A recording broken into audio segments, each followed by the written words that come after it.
Ayo, jangan lama-lama, Renado. Apa sudah kelihatan Bu PPT-nya? Ya, sudah kelihatan. Oke, mana? Kamu kok enggak nyalakan inimu?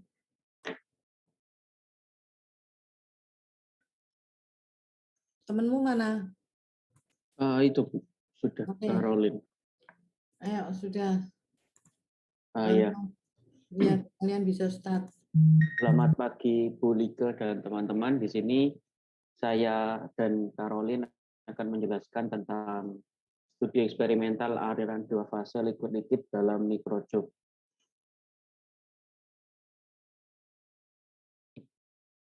Jadi latar belakang dalam percobaan kami yaitu keterbatasan laju perpindahan massa dan perpindahan panas pada alat-alat konvensional. Kemudian yang kedua ada risiko kecelakaan kerja, yaitu diantaranya ada ledakan, kebakaran, dan lain sebagainya yang biasanya itu sering terjadi pada alat-alat konvensional.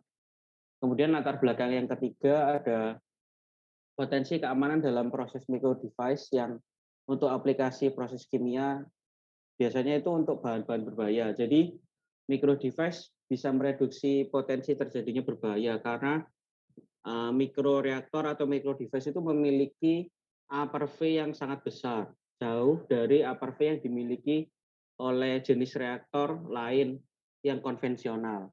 A per V yang besar itu menyebabkan perpindahan massa yang besar, perpindahan panasnya juga besar, sehingga tidak ada atau tidak terjadi akumulasi panas pada unit-unit operasi yang itu dapat menyebabkan atau memicu terjadinya ledakan. Kemudian latar belakang yang keempat, micro device menawarkan kestabilan dalam proses. Flow pattern yang ada di dalam micro device atau mikroreaktor itu memiliki tingkat kestabilan yang tinggi. Kemudian selanjutnya, mikroreaktor menawarkan yield konversi dan selektivitas reaksi yang tinggi.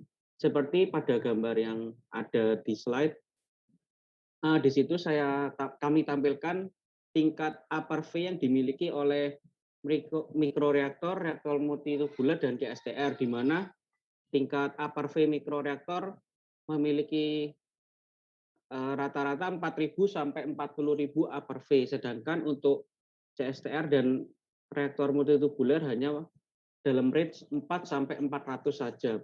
Itu yang menyebabkan mikroreaktor memiliki konversi dan selektivitas yang tinggi juga dibandingkan dengan alat-alat konvensional. Kemudian tujuan dari penelitian kami yaitu mempelajari pengaruh laju alir terhadap droplet yang terbentuk pada aliran slug. Kemudian selanjutnya mempelajari panjang droplet yang terbentuk dalam jarak antara droplet pada aliran slug. Seperti pada gambar, liquid 1 merupakan bentuk droplet, kemudian liquid 2 merupakan slug. Dan kemudian di antara liquid 1 dan liquid 2 terdapat channel wall itu yang merupakan microchip yang kita gunakan. Berikut adalah contoh untuk metode pengukuran yang akan kami lakukan pada penelitian nanti.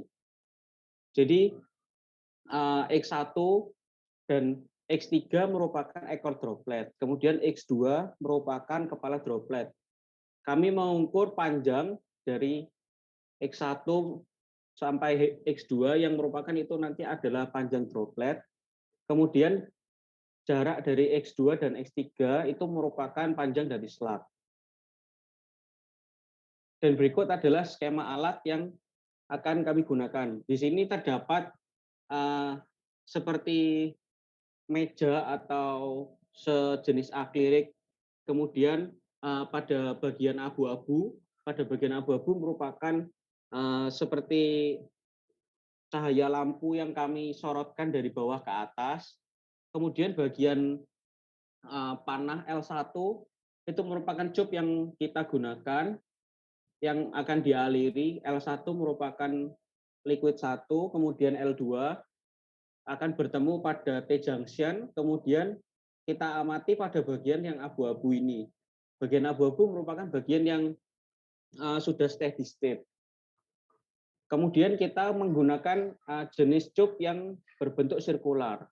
Ada juga yang berbentuk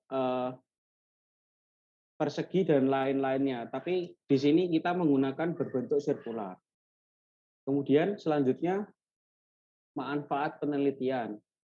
Yang pertama, memberikan wawasan mengenai mikroreaktor yang selama ini mungkin jarang kita ketahui atau jarang dibahas di Indonesia atau di kalangan teman-teman lainnya. Kemudian yang kedua, menjadi sumber referensi dalam mengembangkan mikroreaktor. Selanjutnya akan dijelaskan oleh teman saya, Carol.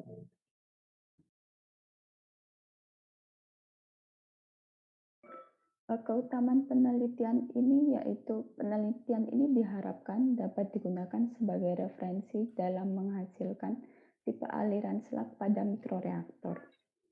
Selain itu, temuan penelitian ini yaitu menemukan laju alir yang tepat untuk menghasilkan aliran selak. Next. Kontribusi dan luaran penelitian, yaitu menemukan model aliran dua fase liquid-liquid. Kemudian menemukan kondisi operasi, yaitu laju alir volumetrik, dimensi panjang cup, dan diameter dalam cup yang mampu menghasilkan slug flow yang stabil. Selain itu, diharapkan juga mampu dipublikasikan ke jurnal internasional. Next. Tinjauan pustaka.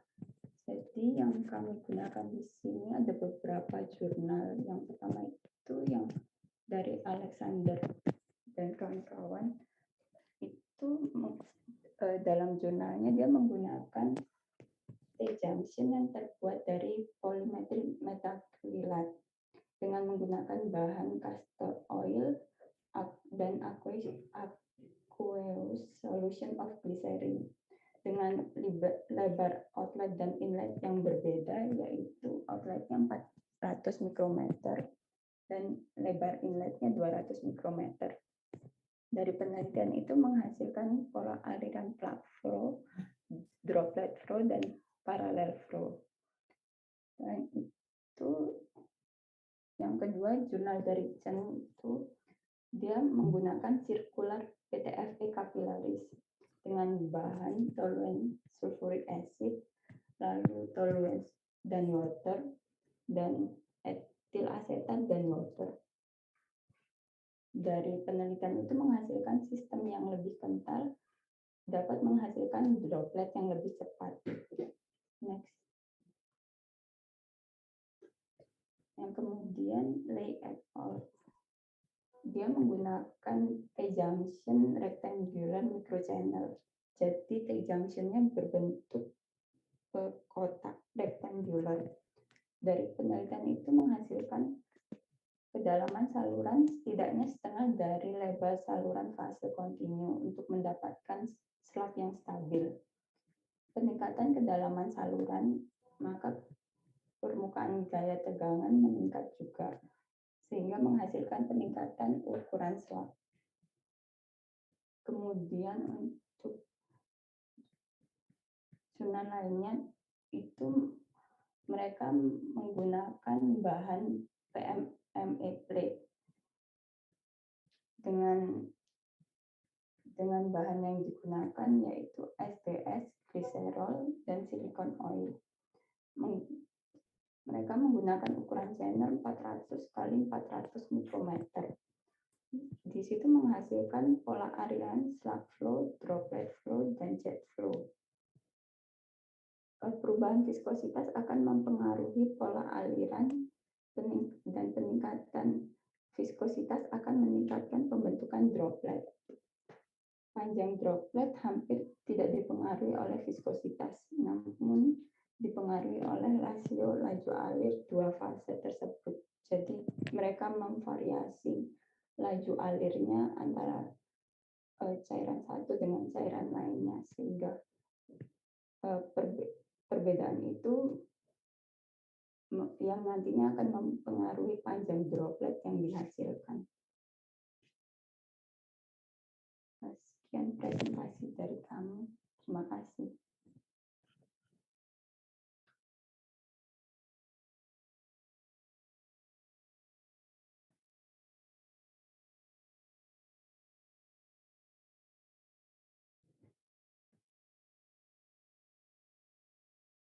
Oke, ada yang mau tanya enggak ini? Coba kamu, saya mau cek kamu punya ini, slide yang depan-depan itu. Yang bagian mana ya, Bu? Tujuan penelitianmu itu. Ya, kamu lihat itu ya, tujuan penelitianmu itu tidak terukur ya. Ngerti maksudnya tidak terukur? Kamu mempelajari pengaruh laju air terhadap droplet yang terbentuk pada aliran selat. So what is the measure? Ukurannya apa? Mempelajari. Nanti hasilnya apa? Saya sudah belajar gitu. Gimana cara taunya? Gitu loh. Mempelajari itu masa bisa diukur?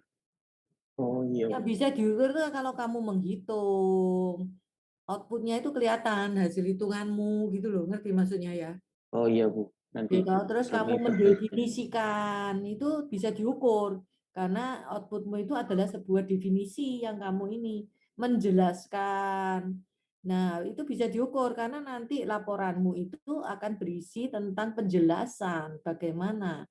Jadi mempelajari itu tidak bisa diukur ya, apa mengukur mempelajari itu? Mempelajari nih kalau lihat di laporanmu itu terus gimana?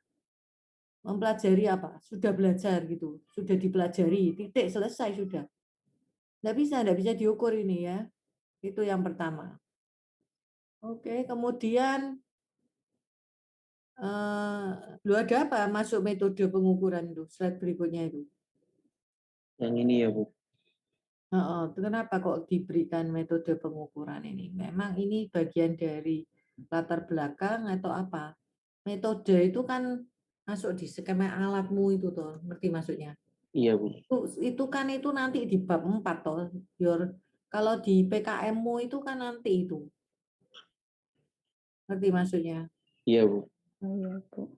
Di PKM-mu itu nanti ya, itu nanti akan ada di PKM-mu, tapi tidak masuk di dalam presentasi hari ini ya. Oh iya. Terus Eh, apa? Sebenarnya kami menunjukkan ini sih, Bu, kayak sebagai gambaran aja gitu, karena jujur aja waktu kita tahu tentang percobaan ini kita juga baru tahu gitu, Bu. Jadi kita kayak ingin nunjukin aja gitu. Tapi di PKM kita nanti ini di bab yang selanjutnya, bukan di bab 1. Hmm.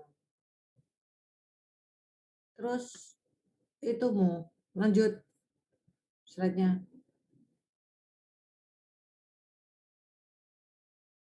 Manfaat penelitiannya itu.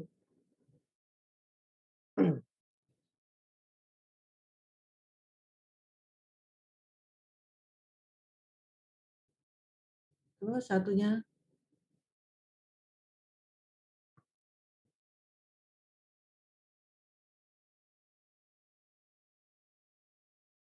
terus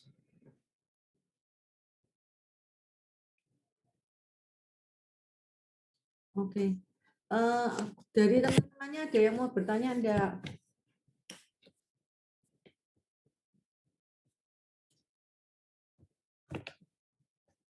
Enggak ada, semua diem ya. Hah?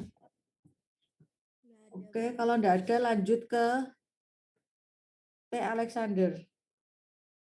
Terima kasih, Bu. Saya stop share. Ya, kamu stop share ya.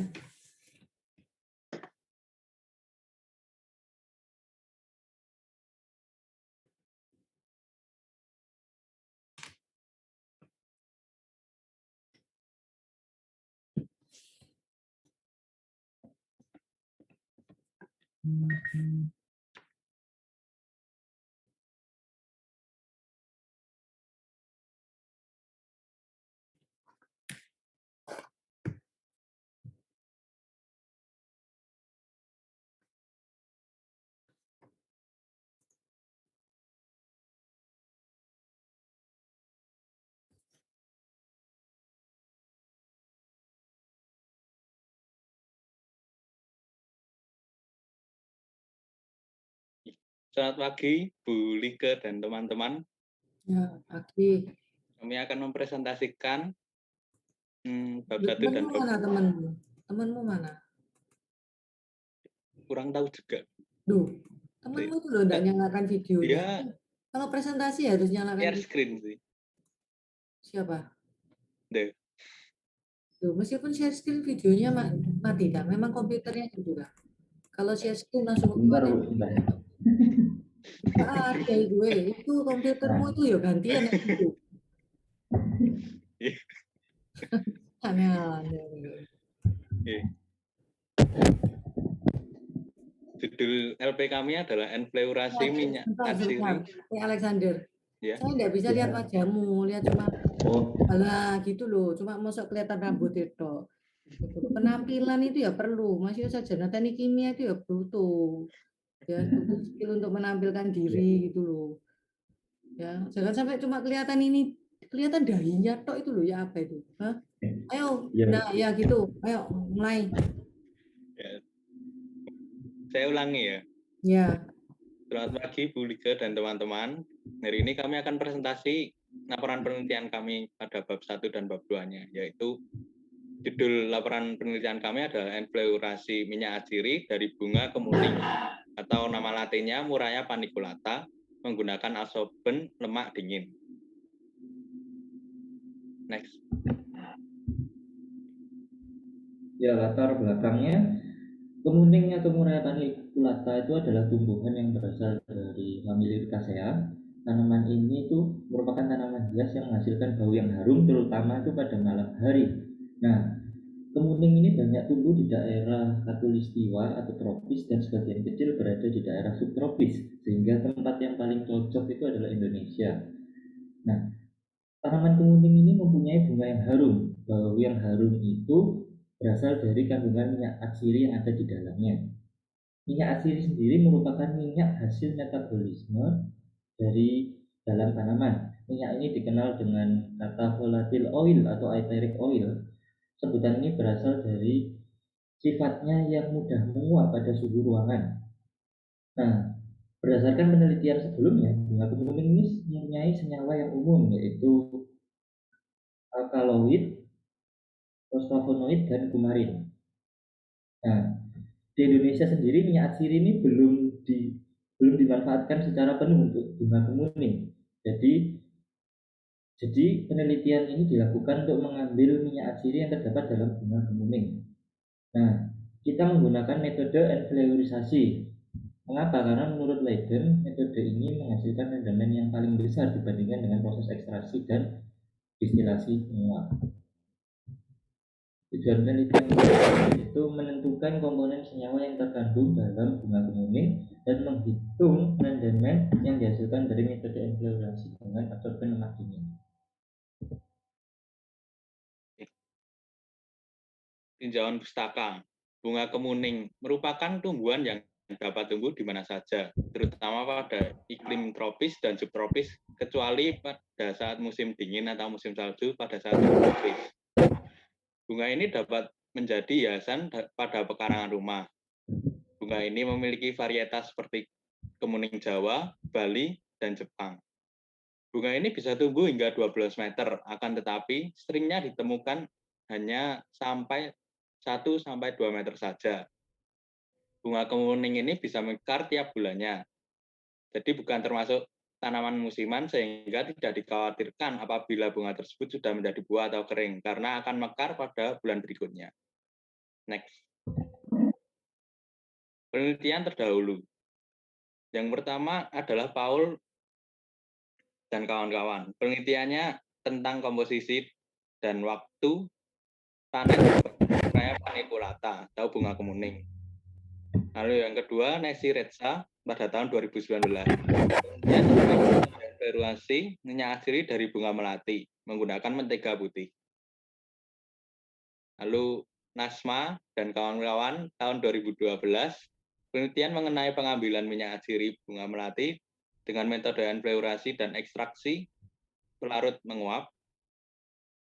Lalu yang keempat, Yulia Ningsih dan kawan-kawan pada tahun 1998 dan 1999 penelitian terkait ekstraksi bunga mawar dengan metode enfleurasi. Next. Nah, pada tahun 2020, Paul meneliti dengan tujuannya mengetahui tepat untuk mengambil sampel dan mengetahui apa dan jumlah komposisi pada bunga kemuning.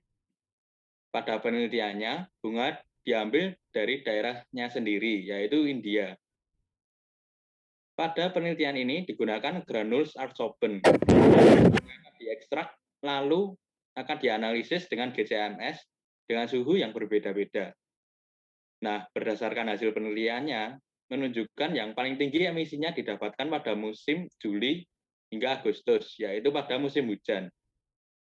Pada hal ini, iklim sangat mempengaruhi suhu, kelembapan, dan fluktuasi dari waktu pengambilan sampel, yaitu pada tengah malam dan dini hari. Hal itu menyebabkan senyawa-senyawa tertentu pada bunga kemuning akan terpengaruh. Pada penelitian ini akan terdapat VOC, yaitu volatile organic compound, atau senyawa organik yang mudah menguap, di mana VOC yang menunjukkan pola emisi yang jauh lebih tinggi pada tengah malam sangat dipengaruhi oleh fluktuasi suhu, di mana pada malam hari senyawa organik tersebut akan lebih terasa aromanya. Next. Nah, berikut merupakan komponen yang terkandung dalam bunga kemuning atau dengan nama lain Murraya paniculata. Mendapatkan senyawa yang paling banyak ditemukan adalah phenyletanal, metal benzoat, linalol, phenyletanol, indol, dan juga farnesens. Next.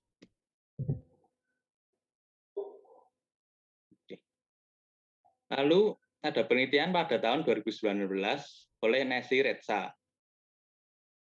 Penelitian ini dilakukan dengan tujuan mengetahui dampak pretreatment PEF dengan arus, AC, dan DC terhadap metode enfleurasi dengan mentega putih. Enfleurasi sendiri merupakan teknik untuk mengambil minyak atsiri dari bunga yang menguap dari kuncup bunga yang merekah menggunakan zat penyerap atau absorben lemak. Pada penelitian ini digunakan bunga melati yang masih kuncup yang segar, lalu mentega putih dan etanol dengan kadar 96%. Berdasarkan penelitian Nancy, pretreatment PEF atau pulse electric field sangat mempengaruhi hasil karena dengan adanya PEF dapat membuka membran sehingga bunga dapat meningkatkan minyak atsiri pada saat dienfleurasi. Namun, akan berakibat sebaliknya apabila arus voltase sangat besar, jadi harus diseimbangkan. Pada pengujian hasil terdapat 3 aroma yang berbeda dari ENOS atau alat pendeteksi kekonstanan aroma, yaitu aroma segar, kurang segar, dan tidak segar. Dan berdasarkan hasil aroma tidak segar banyak ditimbulkan oleh arus AC, sedangkan aroma yang segar dan kurang segar sering ditemukan pada arus DC. Next. Ya, untuk Nasma dan kawan-kawan ini dilakukan penelitian pada tahun 2012. Dia melakukan penelitian mengenai pengambilan minyak atsiri bunga melati dengan metode enfleurisasi dan ekstraksi pelarut menguap. Tujuan dia melakukan penelitian ini yaitu mempelajari proses pengambilan minyak atsiri dari bunga melati dengan metode enfleurisasi dan ekstraksi pelarut menguap. Lalu dia juga mencari pengaruh dari komposisi lemak dan pelarut terhadap rendemen dan mutu minyak atsiri, serta membandingkan aroma dari masing-masing proses. Ya, pada penelitian ini absorben yang digunakan itu mentega putih dan mentega kuning dengan macam-macam perbandingan. Macam-macam perbandingannya itu ada 10, 7:3, 55, 37, dan 01. Nah, dari hasil penelitian ini dihasilkan hasil rendemen yang paling tinggi yaitu dengan metode enfleurisasi yaitu sebesar 0,416% dengan perbandingan 3:7, 3 minyak mentega putih dan 7 mentega kuning. Mengapa? Karena mentega kuning ini mempunyai kandungan lemak yang lebih tinggi dibandingkan mentega putih. Sedangkan mentega putih sendiri itu mempunyai karakteristik struktur yang lebih padat dibandingkan mentega kuning.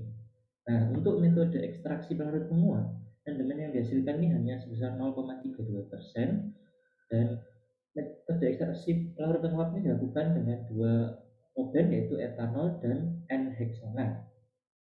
Untuk N-heksana sendiri ini dihasilkan 0,32 dan untuk etanol tidak dihasilkan. Berdasarkan hasil analisa GCRS, pada metode enfluorisasi ini didapatkan 31 komponen minyak atsiri, sedangkan untuk metode ekstraksi larut menguap dihasilkan 24 komponen. Nah, untuk Julianingsih dan kawan-kawan pada tahun 98 hingga 99.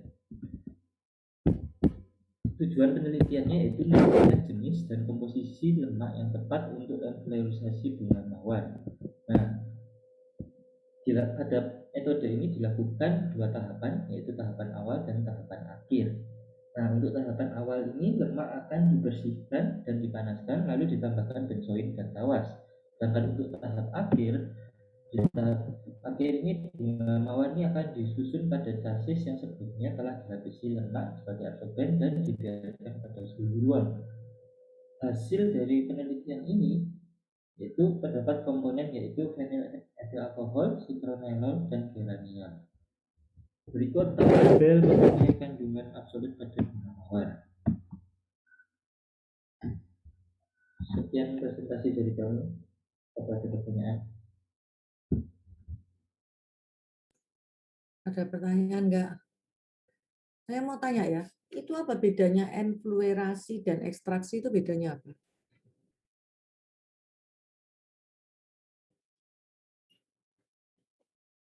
Kalau enfluorasi ini bunganya kalau layu diganti, kalau ekstraksi enggak. Jadi tidak ada pengulangan pengambilan bahan yang baru gitu enggak. Loh, enggak ngerti saya. Maksudnya kalau ekstraksi itu kan kamu mengekstrak. Jadi bunganya itu kamu ekstrak dengan solvent kan gitu toh. Iya, Nah, solvent yang kamu pakai itu apa? Solvent organik. solvent yang kalau apa? Solvennya itu alkohol, etanol, sama Iya, ya, kan solvent organik toh. iya, Iya, Berarti kan non polar. iya, benar. iya. Non polar. Oke. Nah, sekarang kalau enfluerasi itu apa? Enfluorisasi ini dia hubungannya kayak dilapisi lemak lalu dibiarkan, nanti dia kayak lemaknya ini dia sebagai absorben narik minyak atsiri yang ada di bunganya itu. Nanti lemaknya ini bisa diambil lalu kita teliti dengan BCNS. Dilapisi lemak. Iya, lemaknya tuh mentega putih dan mentega kuning. Oh, terus dibiarkan gitu di suhu kamar. Iya. Hah? Nah, itu kalau bunganya layu kita ganti lagi. Loh, bunga layu diganti lagi itu kenapa? Maksudnya layu ya sudah gitu. Sudah berarti sudah Iya. keambil itu Iya. minyaknya. Hei, pertanyaan saya. Ya. Itu loh, kalau bunga layu, kamu ganti itu maksudnya apa? Itu kan kamu olesi lemak, mentega. Ya toh, kan gitu toh. Mix. Loh, kalau saya ini orang nggak tahu, saya kan bertanya. Itu bunga itu dilapisi mentega. Lalu kalau bunganya itu layu, diganti. Maksudnya apa itu? Jadi kalau dilapisi mentega, lalu kemudian minyak atsirinya diserap oleh mentega, terus bunganya layu gitu. Terus Ya. diganti. Nah, terus Iya, Bu. diganti itu siapa? Menteganya dioleskan di Iya. mentega itu dikasih mentega baru atau gimana? Itu Yang, hah? bunganya dikeluarin lalu diolesi lagi mentega yang baru. Di chassisnya, di tempatnya chassis. Udah ya bunganya, kamu setelah olesi mentega sudah layu, kamu kamu ambil, terus kamu ganti yang Iya. baru gitu toh. Iya. Iya. Kamu ganti yang baru. Terus Diolesi. diolesi lagi. Iya, Bu. Saya enggak bisa paham itu, how can you calculate? Itu karena kita kan kayak meneliti kandungan yang di dalamnya. Di dalamnya Jadi kalau mentega toh? Kandungan di dalamnya mentega atau bukan? Nanti kan kandungan dihasilkan pomade. Pomade-nya nanti diambil. iya, Nah iya, kan menteganya toh yang diambil toh. iya, Iya. Dari menteganya katanya nyerap minyak atsirinya. Kalau menteganya nyerap minyak atsirinya, bunganya layu, menteganya diambil terus dianalisa gitu. iya, Iya. Terus kamu ganti bunga baru, diolesi lagi gitu. iya, Iya. Terus diambil lagi.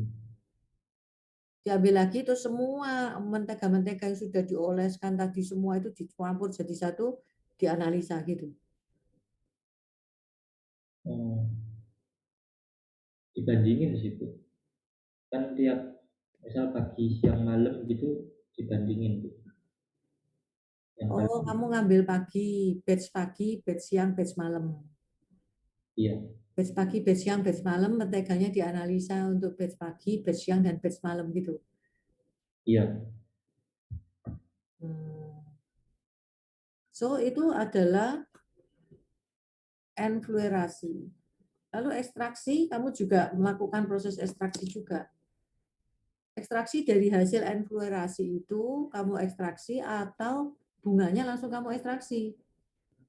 Kamu bunganya bandingkan. langsung diekstraksi. Hah? Bunganya langsung Coba diekstraksi. sih tak lihatnya tadi tujuannya apa? Tujuannya slide-nya naik.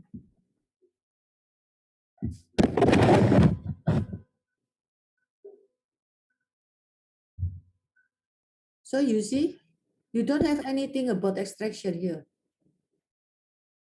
Kamu menentukan komponen senyawa yang terkandung dalam bunga kemenning. Yang kedua, kamu menghitung rendemen yang dihasilkan dari metode enfluerasi dengan adsorpsi lemak dingin. So you don't have any extraction here. Nah, ada apa kamu mengerjai ekstraksi itu? Hah? Kita kayak cuma bandingin aja kan dari jurnal-jurnal Bu. Kita kayak cari referensi di jurnal itu dia membandingkan enfluorisasi sama ekstraksi. Jadi kita kayak bisa pakai referensinya kalau enfluorisasi ini lebih bagus dari ekstraksi. Oh, oke. Berarti kamu cuma melakukan enfluerasi saja ini. Iya. Tuh, berarti suhu rendah dia. Suhu Iya, rendah. suhu rendah. Ditaruh di suhu berapa nanti? Kalau berdasarkan referensi itu dikasih freezer, di freezer. Bisa. Ya udah. Oke, ada temennya mau tanya enggak? Kalau enggak ada, sudah ya, lanjut yang berikutnya. Terima kasih Bu. Terima kasih Bu. Ya.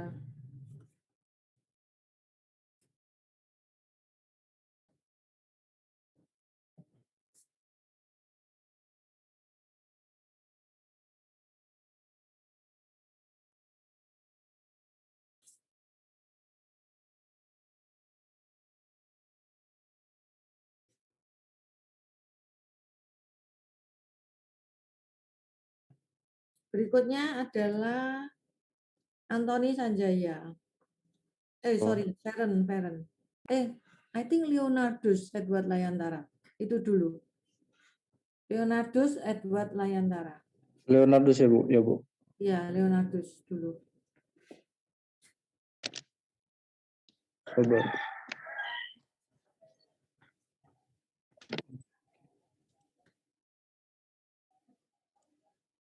Ya, apakah share screen saya udah terlihat, Bu?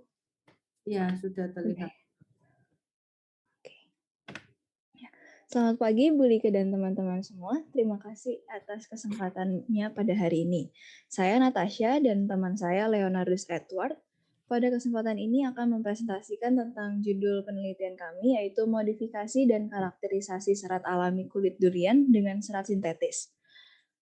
Oke, kami akan membahas bab 1 dan bab 2 kami, diawali dengan bab 1 latar belakang. Benang adalah susunan serat-serat yang teratur memanjang dengan garis tengah dan jumlah tertentu yang diperoleh dari suatu pengolahan yang disebut pemintalan.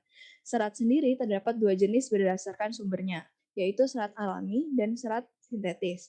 Serat alami merupakan serat yang berasal dari hewan atau tumbuhan, sedangkan serat buatan adalah serat yang terbuat dari bahan-bahan organik. Serat yang digunakan dalam proses pembuatan benang biasanya mengandung selulosa, protein, ataupun mineral. Durian, atau yang biasa dikenal dengan raja dari buah-buahan, memiliki bentuk yang besar, memiliki aroma dan rasa yang kuat, dan kulitnya dikelilingi oleh duri. Saat musim durian tiba, maka jumlah pengkonsumsian durian tersebut akan bertambah banyak, sehingga jumlah limbah yang dihasilkan pun akan semakin banyak.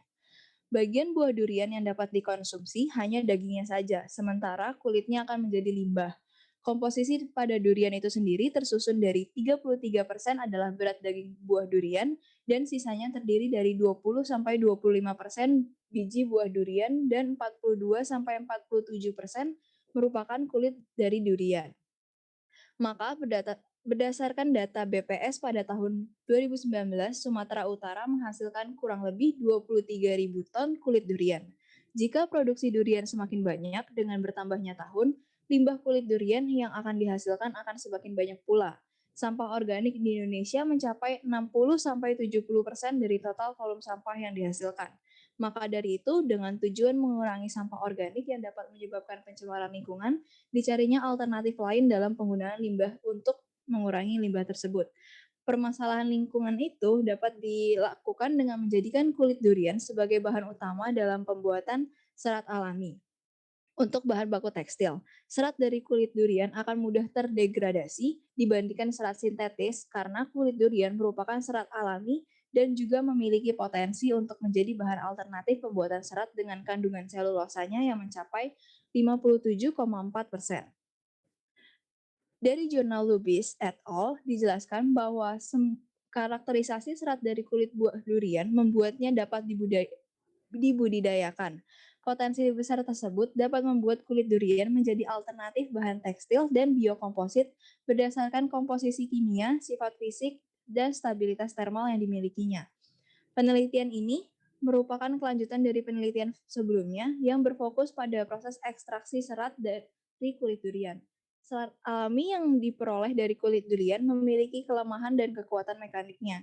Oleh karena itu, maka pada penelitian ini, hasil optimal dari proses delignifikasi sebelumnya, yaitu konsentrasi dan waktu, akan digunakan kembali. Dan kami juga akan memvariasikan berat biomasa di dalam pelarut dengan proses delignifikasi. Setelah proses delignifikasi serat alami dari kulit durian dikombinasikan dengan serat sintetis, yaitu nilon atau polyester, sehingga diperoleh serat kombinasi yang lebih kuat secara mekanik. Analisa kandungan serat dilakukan dengan metode JSON data, sedangkan karakteristik mekanik dilakukan dengan metode SNI untuk serat tekstil yang ada.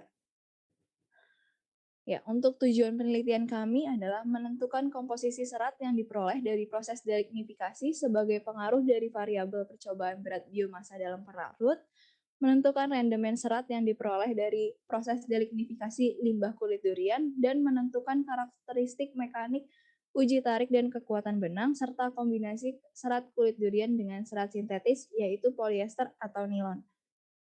Manfaat dari penelitian kami ini mengurangi limbah kulit durian yang ada di Indonesia sebagai sumber referensi dan sumber ilmu pengetahuan bagi penelitian berikutnya dan meningkatkan pengetahuan masyarakat. Dan keutamaan penelitian kami yaitu penelitian ini difokuskan dalam pembuatan serat alami dari kulit durian dan diharapkan dapat mengurangi limbah pencemaran. Temuan penelitian kami diharapkan menemukan nilai optimum dalam pembuatan serat alami dari kulit durian yang lolos uji serat dan memenuhi SNI. Kontribusi penelitian kami itu adalah mengurangi pencemaran lingkungan dengan mengurangi jumlah limbah organik dan berusaha menciptakan serat alami dari kulit buah durian sebagai bahan baku tekstil. Dan luaran penelitian kami adalah publikasi ilmiah sehingga dapat dikembangkan lebih jauh lagi. Untuk bab 2 akan dilanjutkan oleh teman saya, Leonardus Edward. Ya, selanjutnya saya akan membahas bab 2. Langsung next. Jadi ini merupakan salah satu cara untuk mengekstraksi selulosa, di mana diawali dengan proses deliktifikasi, bleaching, dan kemudian untuk menentukan kandungan selulosanya digunakan metode JSON data. Next. Pada penelitian yang dilakukan oleh Brano et al. Pada tahun 2018, mereka ingin mencoba untuk mengetahui gimana pengaruh dari etanol, campuran etanol alkali sebagai pelarut yang digunakan pada saat proses delignifikasi. Sedangkan biomasa yang mereka gunakan di sini adalah pelepah daun pisang. Perbandingan yang mereka pakai 1 berbanding 12, 1 biomasa, 12 pelarut, di mana konsentrasi etanol mereka variasikan sebesar 20 hingga 60%. Kemudian didapati bahwa seiring kenaikan etanol, lignin yang dilarutkan itu semakin banyak. Karena etanol itu dapat mengurangi tegangan permukaan, sehingga penetrasi dari senyawa alkali ini dapat lebih dalam ke biomasanya, sehingga lignin yang terdelignifikasi itu lebih banyak dari tanpa menggunakan etanol. Terus kemudian penelitian yang dilakukan oleh Sumada pada tahun 2011, mereka ingin tahu apakah senyawa lain bisa digunakan untuk proses delignifikasi, di mana pada umumnya delignifikasi sendiri menggunakan NaOH. Pada penelitian ini mereka menggunakan 3 senyawa yang berbeda, yaitu NaOH, Na2SO3, dan Na2SO4, di mana senyawa ini divariasikan juga kandungannya sebesar 5, 10, 15, 20, hingga 25%. Kemudian dilakukan proses delignifikasi pada biomasa ubi kayu. Setelah itu didapati bahwa senyawa Na2SO3 memberikan kandungan selulosa yang paling tinggi dibandingkan 2 senyawa lainnya.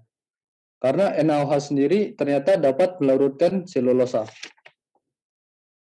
Terus kemudian penelitian yang dilakukan oleh Kahira pada tahun 2015, mereka memanfaatkan proses delignifikasi untuk menghasilkan bioetanol. Mereka menggunakan tongkol jagung yang sudah dihaluskan dan dikeringkan hingga ukurannya mencapai 20-40 mes. Kemudian sebesar 10 gram dari biomasa diproses dengan 100 ml NaOH selama 24 jam. Setelah proses delignifikasi selesai, mereka memakai Saccharomyces cerevisiae untuk melakukan proses pembuatan bioetanolnya. Lanjutnya.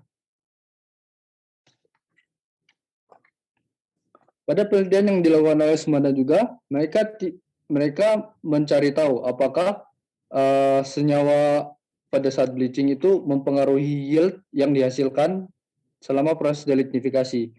Pada penelitian ini mereka menggunakan 2 larutan bleaching yang berbeda. Yang pertama hidrogen peroksida sebesar 2%, yang kedua natrium hipoklorit sebesar 5%.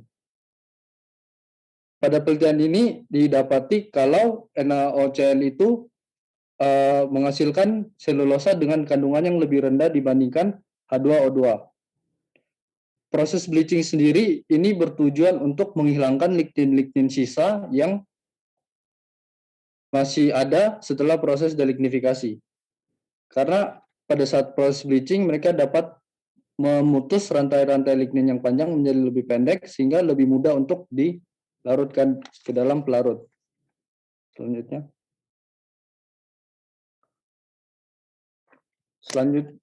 Pada penelitian yang dilakukan oleh Siti Nur Ezadi pada tahun 2011, mereka ingin mencoba memperkuat polipropilen murni dengan campuran durian skin nanofiber atau mereka singkat DSNF. Pada penelitian ini mereka menggunakan 3 variabel yang dibandingkan. Yang pertama polipropilen murni, yang kedua polipropilen ditambah dengan DSNF, yang ketiga polipropilen ditambah DSNF dan diperkuat lagi dengan MAPP, maleic anhidrat polipropilen. Pada pencampuran mereka mencampurkan kedua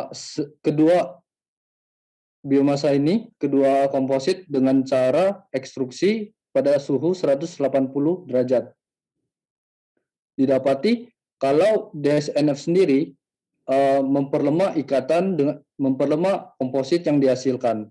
Jadi polipropilen dan DSNF ini memiliki sifat yang bertolak belakang, sehingga campuran kompositnya memiliki kekuatan yang jauh lebih rendah dibandingkan polipropilen murni. Kemudian pada variabel ketiga ditambahkan MAPP, komposit yang dihasilkan menghasilkan kekuatan yang jauh lebih besar dari polipropilen murni sendiri. Karena MAPP ini dapat memperkuat ikatan interfasial antara polipropilen dan DSNF. Next. Pada penelitian Lubis et al., dia mencoba untuk mengkarakterisasi kulit durian, di mana seratnya diambil dengan cara mekanik, kulit duriannya direndam, diambil seratnya, kemudian serat yang sudah terpisah-pisah itu dia teliti, dan didapati kandungan selulosanya itu hampir setara dengan kandungan serat-serat alami yang biasanya digunakan seperti rami, goni, dan serat pisang. Sebanyak 57,4% selulosa ini mempengaruhi sifat dari serat durian yang dihasilkan, di mana serat yang dihasilkan ini mempunyai sifat yang kuat, kaku, tapi tidak elastis. Next. Terima kasih Bu atas perhatiannya. Sekian presentasi kami. Ya, ada yang mau tanya enggak? Jadi ini tujuannya kamu mau bikin apa itu tadi? Jadi ini penelitian yang dari sebelumnya sih Bu. Slide-nya Jadi ya, coba nah. Ya, kamu mau menentukan komposisi serat. Ya. Jadi kamu melakukan delignifikasi terlebih dahulu. Ya Bu, betul. Nah, kamu delignifikasinya pakai apa? NaOH Bu. Nah, setelah kamu delignifikasi, kamu tentukan berapa itu komposisi serat itu. Terus menentukan gimana? Jadi komposisi yang di sini ini komposisi dari gabungan antara itu Bu, serat sintetis sama serat kulit durian alaminya. Jadi kita tentukan komposisinya gimana yang menghasilkan paling kuat gitu Bu. Yuk. Enggak begitu. Enggak, itu yang tujuan nomor 3, word ini yang pertama. Oh iya. Iya. Oh iya Bu. Oh yang pertama iya Bu. Yang pertama itu kamu cuma mau menentukan komposisi serat yang kamu peroleh dari proses delignifikasi. Delignifikasi. Iya. Kamu pakai pelarutnya NaOH gitu. Iya Bu. Dengan dari variabel percobaan berat biomas.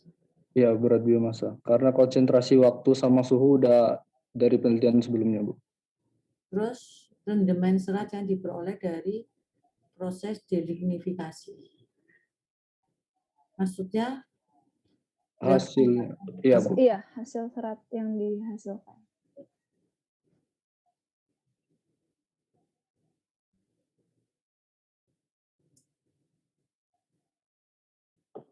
kamu menentukan komposisi serat pakai cara apa itu? Belum ya, kan belum masuk ke sana. Iya. Komposisi serat pakai JSON data, Bu. Yang nentuin kandungan ininya, lignin, kandungan selulosa, segala macamnya pakai JSON data, Bu.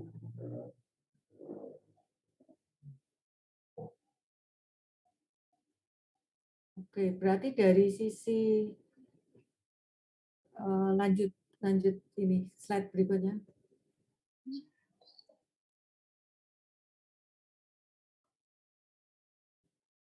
Ya manfaatnya memang kamu kurangi limbah kulit durian ya. Iya kan? Iya. Tapi kamu menambah limbah baru kan? Hasil delignifikasimu itu berat itu limbahnya itu ya. Itu ya sudah memang ya konsekuensinya kamu mengurangi limbah durian, kamu menghasilkan limbah baru yang cukup berat itu limbahnya itu. Delignifikasi itu limbahnya luar biasa itu. Ya. Ya sudah. Terima Oke. kasih, Bu. Ya, saya mau tanya ini, T. Alexander tadi ya. T. Alexander masih mana T. Alexander? T. Alexander sama ini. Terima T. kasih, Bu. Alexander. Ya, makasih. T. Alexander sama Albert Stephen. Tadi slide-mu itu tidak loh. Mana ini? T. Alexander ini. Bentar, Bu. Sama Albert Stephen itu. Itu slide-mu tadi tidak ada itu ya slide-mu ya. Mana itu? Tidak ada itu formatnya yang PKM itu ya.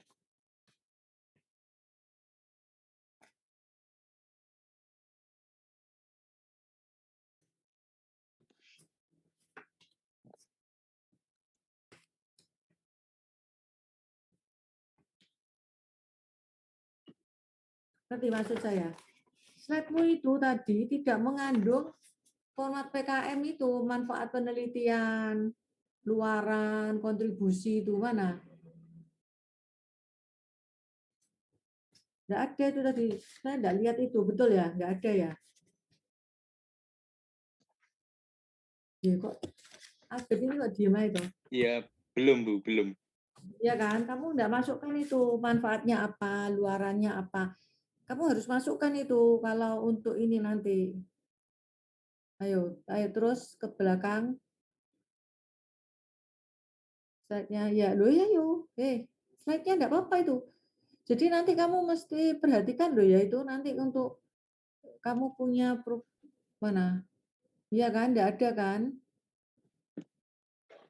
Enggak ada, kamu enggak ada itu manfaatnya apa, luarannya apa.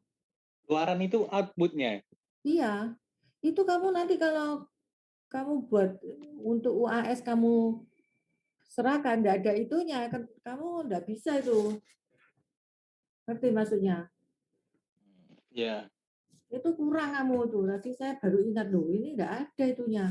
Jadi nanti kalau kamu buat format untuk UAS-mu, enggak ada itunya ya sudah. Ngerti maksud saya ya? Iya. Ya udah itu aja.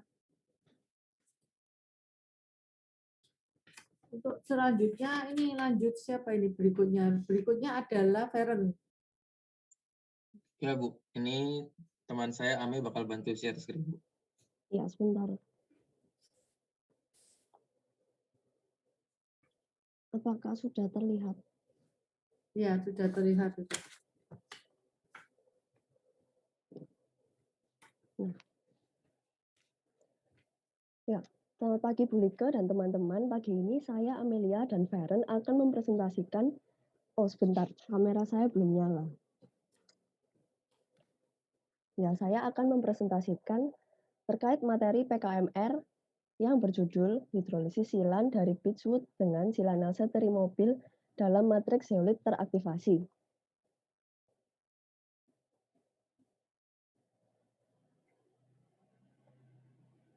Nah, ada beberapa latar belakang yang menjadi alasan mengapa penelitian ini perlu untuk dilakukan.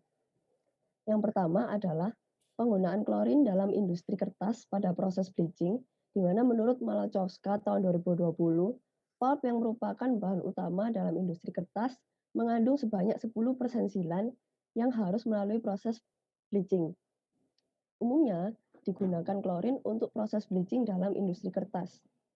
Namun, klorin ini menghasilkan adsorbable organic halides atau AOC yang bersifat racun bagi tubuh manusia, menurut Gangwar et al. Tahun 2014. Di mana AOC ini yang bioakumulasi dalam tubuh ikan, di mana ikan ini dikonsumsi oleh manusia akan menimbulkan resiko kesehatan bagi manusia, menurut Yasmidi et al. Tahun 2008. Kemudian selanjutnya, dengan penggunaan silanase, kita mampu melakukan reduksi AOC sebesar 25% melalui hidrolisis silan menjadi silosa. Silanase adalah enzim yang mampu menghidrolisis rantai beta 1,4 dari dinding sel tumbuhan. menurut Walia et al. Tahun 2017. Namun, sebagai kita tahu, biaya untuk pengadaan enzim ini cukup besar, di mana harga enzim ini kita tahu tidak murah, sehingga kita mengusulkan untuk mengimobilkan enzim sehingga kita bisa menggunakannya secara berulang. Nah, untuk itu penting sekali bagi kita untuk mengetahui kondisi optimal, parameter, kondisi suhu, seperti kondisi suhu, pH, untuk mengimobilisasikan enzim karena setiap enzim ini memiliki rentang kondisi kerja yang berbeda. Nah, dengan menggunakan matriks zeolit yang termodifikasi, jadi pada penelitian kali ini kita menggunakan yang termodifikasi, bukan yang alam. Metode ini belum pernah dipelajari di penelitian manapun. Kemudian untuk tujuan penelitian adalah untuk menghitung persentase silanase yang terimobil dalam matriks zeolit yang sudah diaktifasi. Lalu yang kedua adalah melakukan uji siklus dan menghitung konversi hidrolisis silan pada setiap siklusnya. Kemudian manfaat penelitian ini dalam bidang pendidikan itu untuk menganalisis metode imobilisasi enzim yang sesuai, kemudian mengetahui kondisi optimum hidrolisis dengan tujuan akhir, yaitu kita bisa melakukan scale up agar kita bisa merealisasikan dalam skala industri, sehingga benar-benar bisa diterapkan.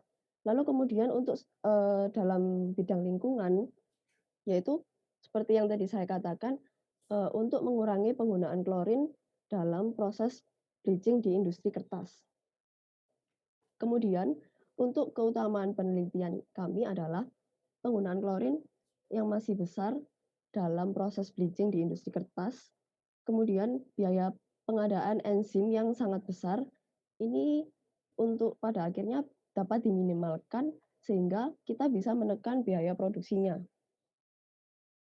Kemudian untuk temuan yang ditargetkan adalah metode yang efektif dan efisien agar dapat mengurangi penggunaan klorin dalam proses bleaching di industri kertas. Kemudian untuk kontribusi penelitian, yaitu kami mengharapkan bisa mengurangi penggunaan klorin dalam proses pre-bleaching, dari bleaching pulp, proses bleaching pulp, dan kita bisa mengimplementasikannya dalam proses bleaching di industri kertas. Kemudian untuk luaran penelitian, karena penelitian ini belum pernah dilakukan sebelumnya, kita harap bisa dipublikasikan ke dalam jurnal internasional. Selanjutnya, kami juga akan menjelaskan terkait imobilisasi silanase dalam variasi matriks. Di sini kita mengutamakan jenis peninjauan matriks batuan seperti bentonit, zeolit, duolit, amberlit, dan kitosan. Tentunya dengan jenis matriks yang berbeda, kita perlu melakukan proses persiapan matriks dan tentunya metode imobilisasi yang berbeda-beda sesuai dengan komponen penyusunnya, terutama apabila kita menggunakan matriks dari bahan alam untuk tinjauan kami ini. Jadi yang pertama, kita adalah imobilisasi silanase menggunakan matriks bentonit, di mana menurut penelitian yang dilakukan oleh Fonda et al. Tahun 2020, persiapan bentonit ini dilakukan dengan pengeringan untuk menghilangkan kadar air dalam suhu 105 derajat Celcius selama 24 jam. Kemudian dilanjutkan dengan aktivasi menggunakan asam klorida 2 molar pada 90 derajat selama 1 jam, serta pengadukan 150 rpm selama 24 jam. Kemudian pengeringan dalam durasi 1 jam menggunakan oven 100 derajat Celcius. Kemudian dilakukan screening untuk penseragaman ukuran sebesar 140 mes. Barulah kita dapat melakukan imobilisasi menggunakan buffer pH 5,3 pada suhu 4 derajat Celcius dengan rotator selama 24 jam. Kemudian dari hasil penelitian yang dilakukan, didapatkan silanase terimobil dalam bentonit alam teraktivasi sebesar sekitar 86,8%. Nah, kemudian untuk penjelasan selanjutnya akan dilanjutkan oleh rekan saya, Feren. Oke, thank you Ami atas penjelasannya. Sekarang saya akan lanjut menjelaskan mengenai percobaan imobilisasi silanase dalam matriks zeolit alam. Menurut Denny tahun 2020, langkah pertama yang harus dilakukan adalah pengeringan zeolit pada suhu 500 derajat Celcius selama 4 jam. Kemudian, enzim akan diaktifasi dengan merendam sebanyak 0,1 gram zeolit dalam HCl 0,4 molar. Selanjutnya, diberikan buffer pH 6 dan 2 ml enzim, sehingga total volume campuran mencapai 5 ml. Campuran ini kemudian kita lanjut untuk proses pencucian dan diuapkan, di mana setelah pencucian kita melakukan inkubasi untuk proses imobilisasinya. Proses imobilisasi dilakukan pada suhu ruang dengan bantuan pengadukan 150 rpm. Untuk mendapatkan kondisi yang optimal, dilakukan variasi agitasi dalam rentang 1 jam sampai 5 jam menggunakan interval 1 jam. Jadi 1 jam, 2 jam, 3 jam, 4 jam, dan 5 jam. Selain itu, digunakan juga variasi konsentrasi enzim untuk mencapai kondisi yang optimal. Nah, dari percobaan yang dilakukan oleh Sasangka tahun 2017, didapatkan bahwa konsentrasi enzim yang optimal adalah 15,653 mg per mililiter dan durasi pengadukan selama 3 jam. Dari kondisi yang optimal ini dihasilkan 4,171 mg silanase dapat terimobil dalam 1 gram zeolit alam yang teraktivasi. Selanjutnya kita juga meninjau jenis matriks lainnya yaitu duolit, amberlit, dan kitosan, di mana ketiga matriks ini dipersiapkan dengan metode yang sama yang dikemukakan oleh Ohtakaara pada tahun 1987. Pertama, sebanyak setengah gram matriks dilarutkan dalam HCl 0,1 molar, di mana HCl ini sudah mengandung glutaraldehida. Kemudian dilakukan proses sentrifugasi dengan penambahan NaOH 0,1 molar. Sentrifugasi dilakukan selama 10 menit dengan spesifikasi pemutaran yaitu 4.600 kali gaya gravitasi. Selanjutnya dilakukan pencucian dengan menggunakan Aquades dengan tujuan untuk menghilangkan glutaraldehida. Nah, pada tahap ini matriks sudah siap untuk proses imobilisasi, yang mana akan ditambahkan sebanyak 0,5 ml silanase dan didiamkan semalaman pada suhu 4 derajat Celcius. Kemudian dilakukan pencucian yang kedua untuk melepaskan silanase yang tidak terimobil dengan Aquades. Filtrat yang dicuci akan diuji untuk mengetahui aktivitas enzim yang tidak terimobil. Hasilnya, ketika matriks memiliki nilai activity yield di atas 95% untuk ketiga jenis matriks yang diuji, dengan nilai tertinggi yaitu 98,2% pada matriks duolit. Nilai immobilization yield yang tertinggi dicapai oleh amberlit dengan nilai 89,3%. Activity yield adalah pengujian aktivitas silanase yang terimobil dengan cara menghidrolisa silan dengan silanase terimobil, kemudian dibandingkan dengan hidrolisa menggunakan free silanase. Sedangkan immobilization yield adalah metode penentuan persentase imobilisasi silanase dengan pengukuran enzim yang terukur pada filtrat hasil cuciannya. Next. Pada bagian tinjauan pustaka ini, kami juga meninjau uji siklus silanase terimobil dalam pemanfaatannya untuk menghidrolisis silan. Uji siklus silanase terimobil dalam bentonit dilakukan dengan cara mencampurkan 5 gram matriks dengan 2 ml silanase murni, yaitu 3.000 unit, dan menambahkan sebanyak 8 ml buffer pH 5,3. Imobilisasi dilakukan selama 24 jam pada suhu 4 derajat Celcius dalam cold room, dan dilakukan centrifuge selama 10 menit dengan kecepatan pengadukan 4.000 rpm. Proses pengujian siklus dilakukan dengan hidrolisis batch, di mana setiap batch-nya dilakukan selama 1 jam, dan juga dicari kondisi optimal untuk hidrolisis dari silan tersebut dengan variabel pH dengan rentang 4-7 dan interval 1, juga diuji kondisi optimum suhu 40 derajat Celcius sampai 70 derajat Celcius dengan interval 10 derajat Celcius. Dari variasi ini didapatkan kondisi yang paling optimal untuk hidrolisis yaitu pada pH 6 dan suhu 50 derajat Celcius, di mana digunakan 87,54% silanase yang terimobil. Nah, kemudian untuk uji siklusnya hanya didapatkan 1 kali cycle saja. Mengapa? Karena pada cycle yang kedua sudah didapatkan penurunan efektivitas sebesar 77,2717%. Hal ini dikarenakan ikatan yang lemah antara silanase dengan matriks bentonit alam. Next. Berikutnya, untuk uji siklus pada zeolit alam oleh Sasangka tahun 2017, dilakukan pada kondisi optimum seperti yang sudah saya jelaskan sebelumnya, yaitu durasi agitasi 3 jam dan konsentrasi 15,653 mg per mililiter. Nah, untuk proses hidrolisis batch sendiri dilakukan pada suhu ruang dengan pH 6. Nah, hasil hidrolisis ini kemudian diuji kadar silosanya dengan 0,4 ml reagen DNS, di mana filtrat ini kemudian kita analisa menggunakan analisis spektrofotometer pada rentang panjang gelombang 490 nanometer. Hasilnya, aktivitas silanase yang terimobil dalam zeolit alam mencapai titik efisiensi konstan pada nilai 56,77% setelah dilakukan 6 kali uji siklus. Dapat dilihat pada gambar grafik di kiri. Nah, berikutnya, kita meninjau percobaan yang dilakukan oleh Guervali pada tahun 2009. Uji siklus yang dilakukan ialah pada matriks kitosan, di mana proses imobilisasi menggunakan enzim silanase dan silodase. Immobilization yield yang dicapai yaitu 89% untuk silosa dan 87% untuk silodase. Metode hidrolisis batch yang dilakukan yaitu menggunakan silan yang berasal dari 3% silan Oatspelt pada pH 7 dan suhu 50 derajat Celcius. Sedangkan untuk waktu setiap batch-nya yaitu 10 menit untuk setiap batch-nya. Nah, kemudian dari hasil uji siklusnya didapatkan bahwa aktivitas residual atau aktivitas silanase terimobil masih mencapai 94% dibandingkan kondisi yang pertama setelah dilakukan 13 siklus hidrolisis batch.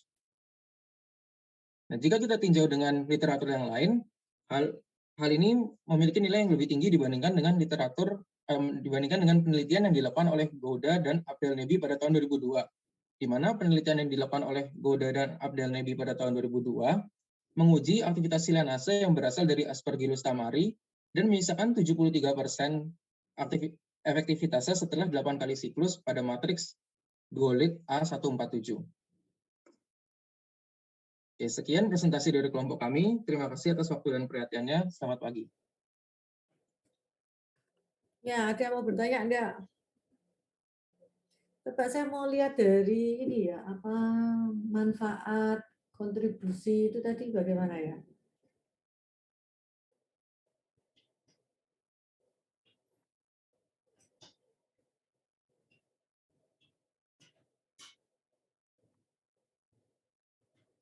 Ini Bu untuk manfaatnya. Untuk kontribusi. Manfaatnya untuk pendidikan apa itu? Untuk pendidikan menganalisis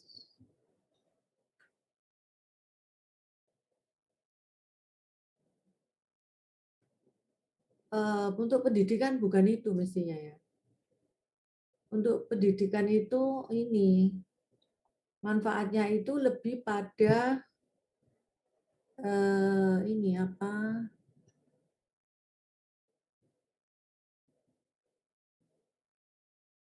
Manfaatnya untuk memperkaya. Manfaatnya itu adalah untuk memperkaya ilmu. Kalau kontribusinya apa itu? Nah, itu apa? Utamanya sudah betul. Terus kalau kontribusi penggunaan. Oke, berarti manfaatnya yang keliru yang untuk pendidikan itu. Jadi yang untuk pendidikan manfaatnya itu bukan itu. Manfaat itu apa? Benefit yang kamu berikan untuk dunia pendidikan. Ya kamu akan memperkaya keilmuan di bidang imobilisasi enzim silanase ini dengan matriks komersial zeolit. Ya. Iya, Pak Ibu. Itu manfaat itu. Kalau itu bukan manfaat yang tadi itu. Luaran penelitian itu tidak perlu. Penelitian ini tidak pernah dilakukan sebelumnya, tidak perlu. Itu penelitian ini tidak pernah dilakukan sebelumnya. Itu masuk di dalam novelty, kebaruan. Jadi itu harus ada di latar belakang. Itu latar belakangnya itu kan menunjukkan bahwa kenapa dari ini tidak pernah dilakukan sebelumnya. Jadi itu bicara kebaruan novel itu. Oke. Kalau tidak ada yang terakhir ini adalah coba terakhir ini. Makasih, Bu. Ya, makasih. Makasih, Bu. Ya, terakhirnya itu ini siapa? Antoni, Bu. Hubert Chandra. Ya. Ya, Bu, betul, Bu. Ya.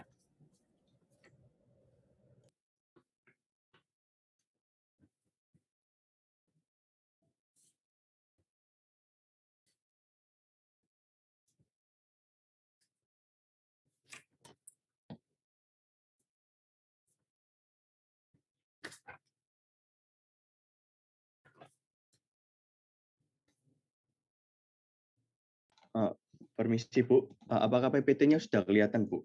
Ya, sudah kelihatan. Oke, selamat pagi Bu Lika dan teman-teman. Pada hari ini kami ingin mempresentasikan tentang proposal penelitian kami yang berjudul Studi Aktivitas Antioksidan dari VCO berdasarkan variasi ekstraksinya.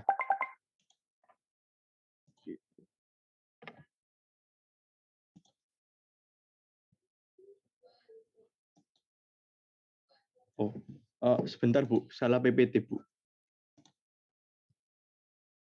PPT-nya salah. Oh iya Bu, kapan hari itu ada yang revisian Bu, ini belum direvisi. Oh, ya. Jadi cari yang benar ya. Oh iya Bu.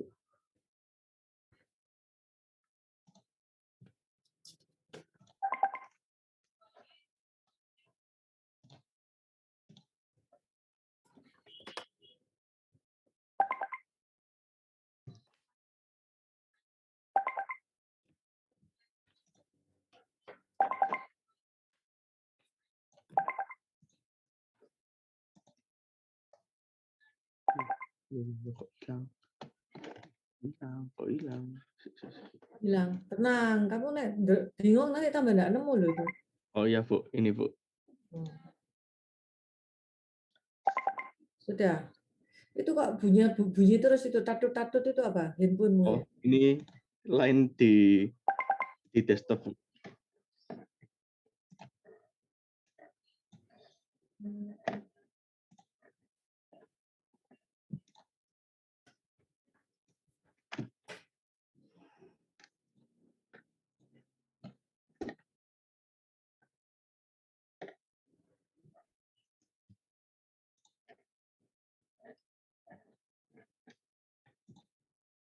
Sudah, yang betul ini. Iya Bu, yang benar, yang betul ini Bu. Ya sudah, ayo dimulai. Oh iya Bu.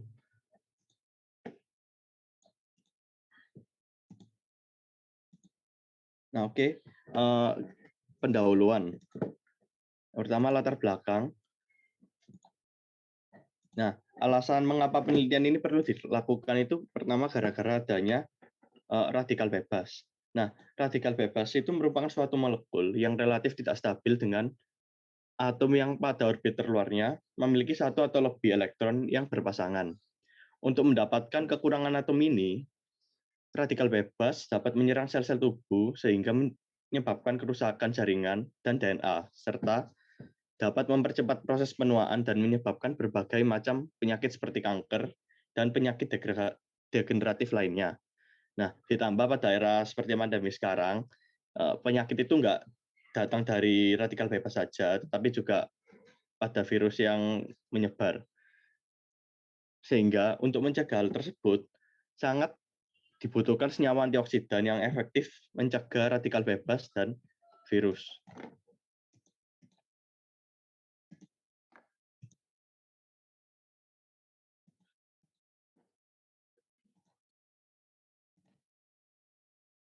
Nah, salah satu opsi solusinya itu yaitu VCO atau virgin coconut oil. VCO sendiri merupakan minyak yang diekstrak dari daging buah kelapa tanpa menggunakan proses pemanasan dan pemurnian dengan bahan kimia. VCO memiliki keunggulan dibanding minyak kelapa seperti minyak kelapa komersial karena pada VCO mengandung senyawa fenol yang berfungsi sebagai antioksidan dan senyawa asam laurat yang mampu berperan sebagai antivirus, antimikroba, antibakteri, dan anti jamur.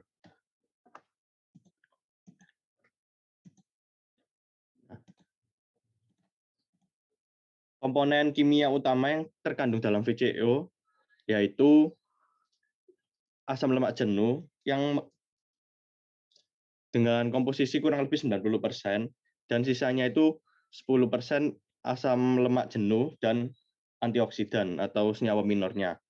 Nah, pada asam lemak jenuh itu didominasi lagi oleh kurang lebih 47-53% asam laurat yang termasuk dalam MCFA atau medium chain fatty acid. Sedangkan pada senyawa minornya itu ada ferol dan tokoferol yang berfungsi sebagai antioksidan.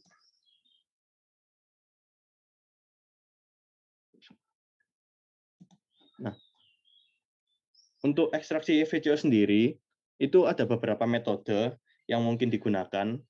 Yang pertama ada cooling extraction atau CE, hot extraction atau HE, fermentasi dan teknik enzimatik. Akan tetapi cara pengekstrakan VCO itu sangat mempengaruhi hasil rendemen dan komponen antioksidan di dalamnya, sehingga diperlukan penelitian untuk mencari cara ekstraksi apa yang pas untuk menghasilkan antioksidan yang baik. Kemudian, yang pertama itu ada cooling extraction, itu memiliki kelebihan lebih ramah lingkungan dan hemat biaya. Sedangkan kerugian cooling extraction sulit dalam pemecahan emulsi dan pada santan yang memiliki stabilitas yang tinggi. Pada hot extraction atau HE memiliki kelebihan ekstraksi yang singkat, meningkatkan hasil rendemen minyak, serta melepaskan ikatan asam fenolik sehingga kandungan fenol di VCO tersebut itu lebih banyak. Sedangkan kelemahannya itu ada biaya yang tinggi dan senyawa yang bisa rusak karena pemanasan suhu yang tinggi. Nah, kemudian ada teknik enzimatis, memiliki kelebihan metode ini adalah biaya yang cukup murah dan sederhana. Tetapi kekurangannya, metode ini sulit untuk menyesuaikan kondisi optimalnya. Kemudian ada fermentasi. Nah, dalam fermentasi ini kalau saya baca-baca itu dia lebih baik daripada cara ekstraksi yang lainnya. Nah, karena selain menghasilkan antioksidan yang baik, ekstraksi dalam metode fermentasi ini juga memiliki rendemen yang cukup banyak, yaitu kurang lebih 95%. Nah, untuk uji antioksidan sendiri pada VCO ini ada beberapa cara, yaitu ada DPPH, FRAP, TBARS, HPLC, dan HPLC. Tetapi metode yang paling sering digunakan itu DPPH karena selain murah, mudah, sederhana, dia itu juga sensitif terhadap zat-zat antioksidan yang pada umumnya, serta dia itu sensitif terhadap oksidasi.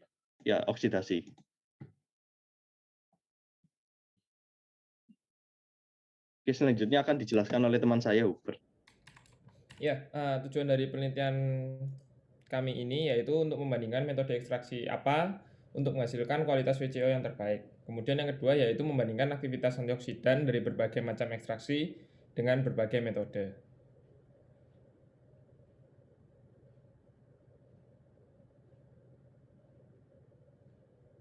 Next, Tom. Nah, manfaat dari penelitian ini kami harapkan penelitian kami ini dapat memberikan referensi untuk ilmu pengetahuan, sekaligus sebagai bahan informasi untuk penelitian tentang VCO ke depannya. Karena kelompok kami percaya bahwa VCO ini sangat berpotensi sekali di Indonesia, sehingga semoga penelitian kami ini dapat bermanfaat untuk penelitian VCO ke depannya. Next, Ton. Oke, keutamaan dari penelitian kami ini adalah untuk menemukan metode ekstraksi apa yang cocok untuk menghasilkan VCO dengan aktivitas antioksidan yang baik. Next one, temuan. Nah, kelompok kami berharap bahwa semoga mendapatkan jenis ekstraksi yang optimal untuk VCO. Nah, kontribusi dari penelitian kami ini yaitu semoga dapat berkontribusi dalam keilmuan dan penelitian sejenis. Kemudian luaran dari penelitian kami ini yaitu untuk publikasi ilmiah dan sekaligus produk VCO yang diekstraksi dengan metode yang optimal. Oke, sekarang masuk ke tinjauan pustaka yang akan dilanjutkan oleh teman saya Antoni. Silakan Tony.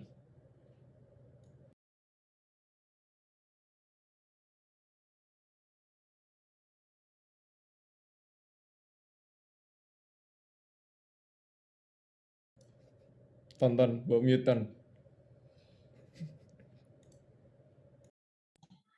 Oke, yang pertama ada penelitian dari Pulung et al. Tahun 2016. Dia itu menguji aktivitas antioksidan pada VCO metode fermentasi dan VCO metode pemanasan. Memang layarnya gini dah, kelihatan gambarnya tulisannya separuh ini, seperempat tulisannya ya. Oh, sebentar. Kelihatan kelapanya itu, tapi tulisanmu itu cuma seperempat gini. Memang gini kan? Oh, enggak, Bu. Ini full, Bu. Tulisannya Loh, kok di layar saya kok begini? Enggak tahu.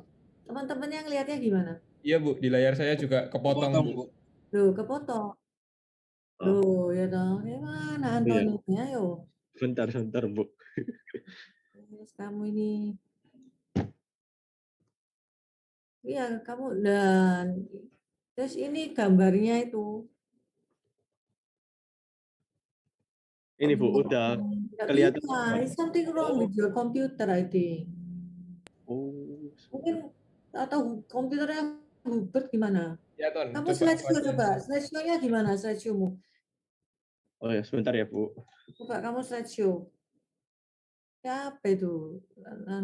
Laptopnya Sanjaya ini, Antoni ini rada, kok bisa kepotong gitu? Mungkin kamu punya view itu enggak sebanding kamu itu presentasinya ya? Presentasenya itu loh. Iya, Bu, mungkin, Bu. Ton, coba aku yang share screen coba ya. Oke. Coba kamu yang share, Hubert. Ya, baik, Bu. Benar, Bu. Kamu share coba itu.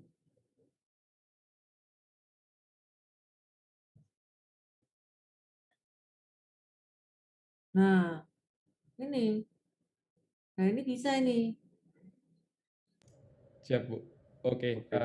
Bu, saya lanjutkan lagi, Bu.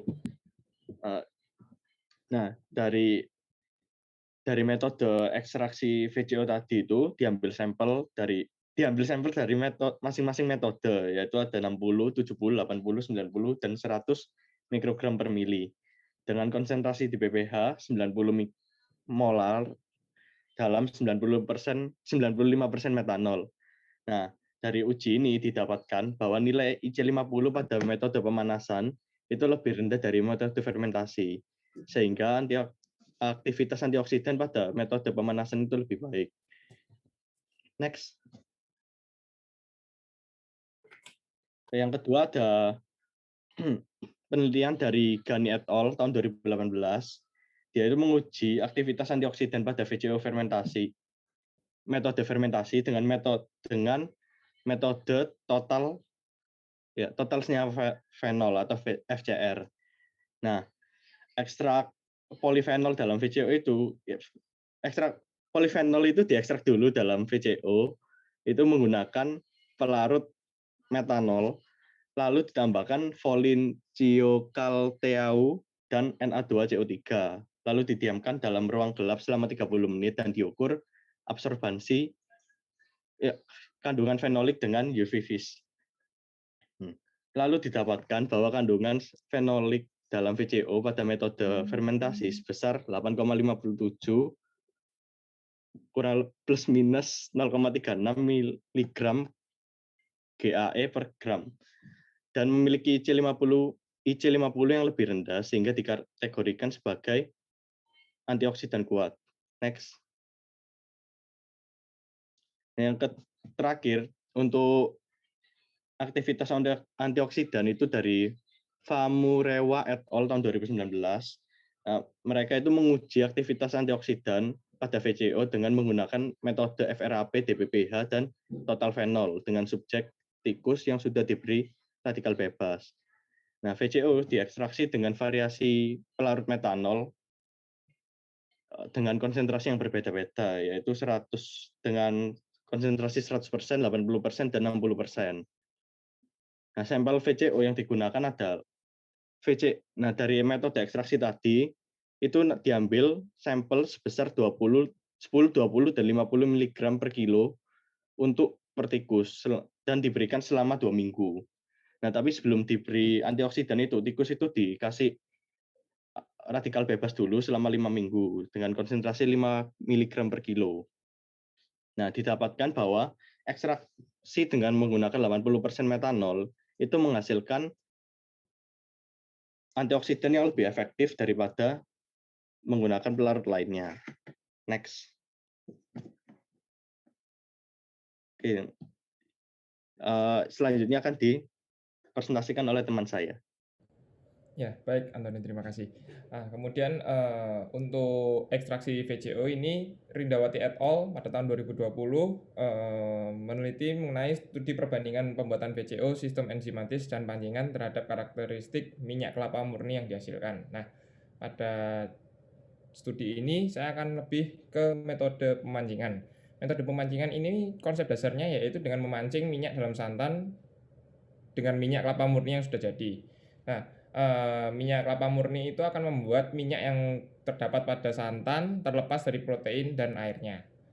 Kemudian variabel pada percobaan ini yaitu perbandingan banyaknya minyak yang digunakan sebagai pemancing, yaitu 10%, 15%, dan 20% dari berat krim. Kemudian setelah ditambahkan minyak pemancing, VCO didiamkan selama 24 jam. Nah, dari penelitian Rindawati et al. Ini didapatkan hasil bahwa rendemen paling banyak didapat pada penambahan 10% VCO ke krim dan didapat rendemen sebanyak 24,9%. Kemudian metode ekstraksi selanjutnya adalah cara sentrifugasi. Menurut Khairil Anwar et al. Pada tahun 2016 yang meneliti tentang perubahan rendemen dan mutu VCO pada berbagai kecepatan putar dan lama waktu sentrifugasi, metode sentrifugasi ini memanfaatkan gaya sentrifugal. Metode ini akan memutus ikatan lemak protein pada santan dengan cara pemutaran. Nah, pada penelitian yang dilakukan oleh Khairil Anwar ini, mereka menggunakan rancangan acak lengkap faktorial 3x3, yaitu faktor putaran centrifuge dengan 3 variabel yaitu 5.000 rpm, 7.500 rpm, dan 10.000 rpm, dan faktor waktu sentrifugasi yaitu 10 menit, 15 menit, dan 20 menit. Nah, dari penelitian Khairil Anwar ini didapat bahwa jumlah rendemen VCO yang tertinggi terdapat pada perlakuan dengan menggunakan putaran tertinggi yaitu 10.000 rpm dan waktu terlama yaitu 20 menit dengan rendemen sebanyak 26,99%. Didapat kesimpulan bahwa semakin lama semakin tinggi kecepatan putar centrifuge dan semakin lama proses centrifuge akan didapatkan rendemen yang semakin banyak. Kemudian untuk yang terakhir yaitu cara metode fermentasi yang diteliti oleh Ngantemin et al. Pada tahun 2013 mengenai pengaruh lama fermentasi pada produksi minyak kelapa murni atau VCO terhadap sifat fisik, kimia, dan organoleptik. Nah,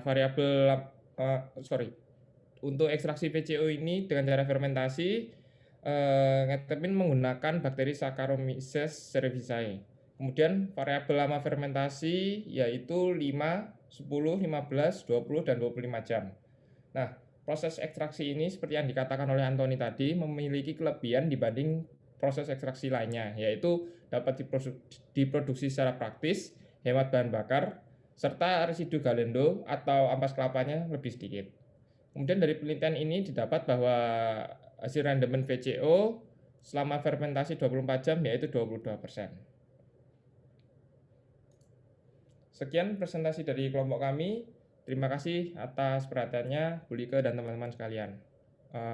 Mungkin ada pertanyaan, silahkan. Ya, ada pertanyaan enggak dari teman-temannya? Kalau saya mau tanya itu kamu cuma menentukan antioksidan saja ya dia? Iya, Bu. Banyak. Iya, Mana lihatnya itu slide-mu? ber-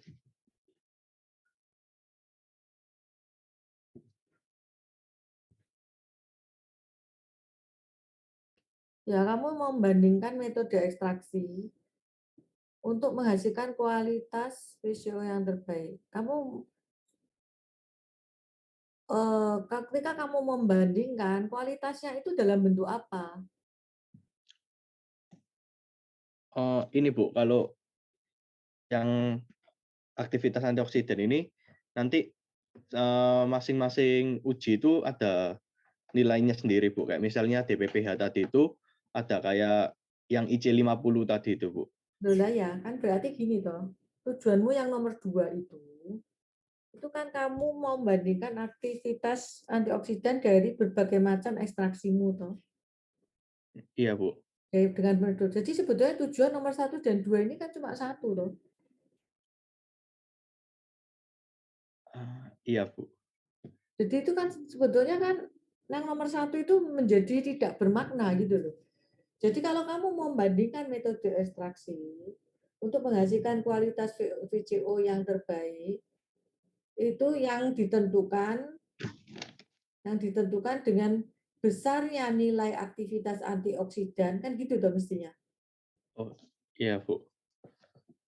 Betul enggak? Iya. Kalau tujuan nomor 1 itu enggak jelas, kamu bandingkan, nah terus kualitasnya apa? Kualitasnya itu ditujukan melalui aktivitas antioksidannya toh, betul enggak? Iya, Bu. Jadi sebetulnya tujuanmu itu hanya satu gitu loh. Tapi kamu itu berapa metode ekstraksi yang kamu gunakan? Iya. Berapa macam? Kalau di kemarin bimbingan itu diminta ada 3 kalau nggak salah, Bu. Iya, ada 3, Bu. Nah ya, 3 metode ekstraksi. 3 Ya, metode ekstraksi itu parameternya dibuat sama semua gitu. parameter iya, Bu. Apa parameternya? Yang pertama itu ada parameter suhunya itu disamakan semua sama itunya. Apa namanya? Berat kelapanya, Bu. Berat santan. Berat santannya sama semua. Iya. Terus yang divariasi apanya? Ya kamu lihat dari itu toh, dari anumu itu loh, lanjut puntanmu itu loh, apa tinjauan pustakamu itu kan kelihatan dari situ. Nah, dari tinjauan pustakamu itu kan kamu bisa lihat itu.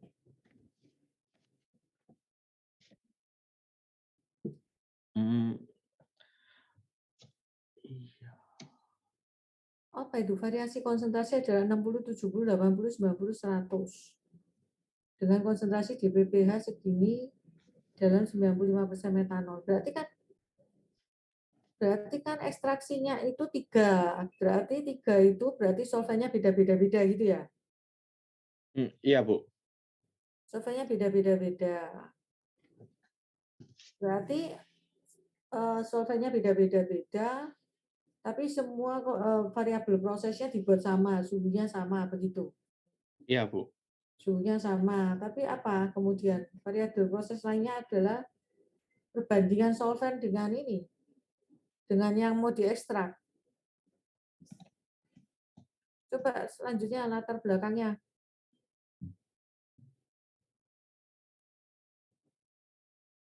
Loh, kok latar belakang, sorry, tinjauan pustakanya.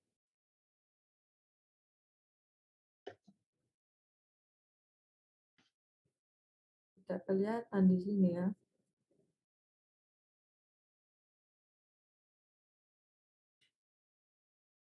Enggak nampak. Enggak, slide sebelumnya ini. Sebelumnya. Nah ini loh. Sampel VCO digunakan 10, 20, 50. Oh, tapi ini sudah diimplementasikan pada tikus. Nah ini loh, variasi metanolnya nih, lihat itu. 80%, 60%, 100%. Punyamu enggak digitukan ya? Sejauh ini belum Belum ya, karena belum ya, masuk metode. ya. Belum masuk metode. Ya, oke. Sebelumnya lagi.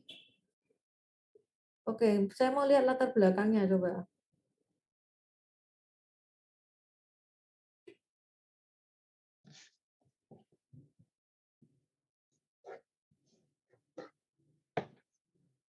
Terus kok latar belakang ujuk-ujuk uji antioksidan gini. Oh enggak, di belakangnya masih ada lagi. Lah ya apa lihat nih. Loh, tujuan kok langsung sebelumnya mana?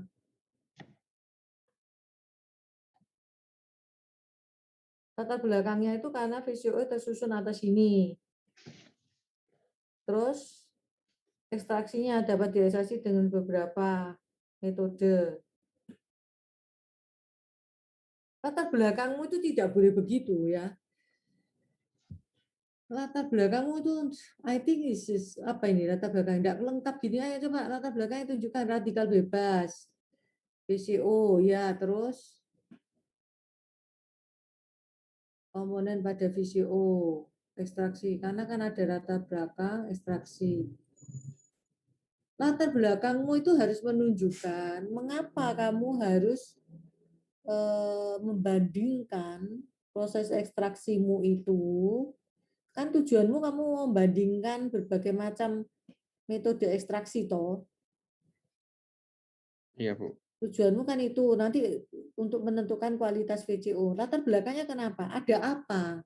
Ada apa dengan kualitas VCO? Kan harus begitu.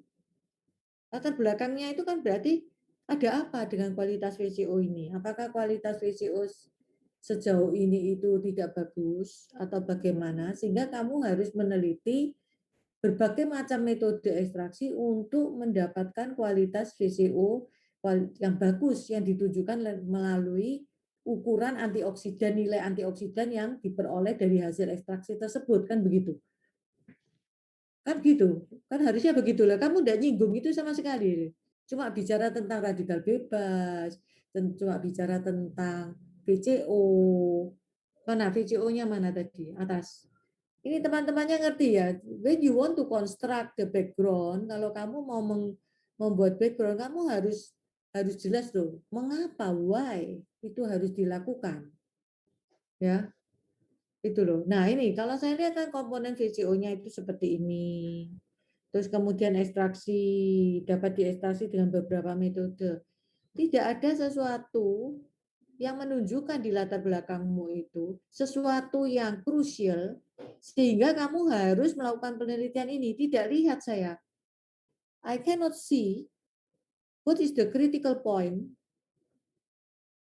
sehingga kamu harus melakukan penelitian ini.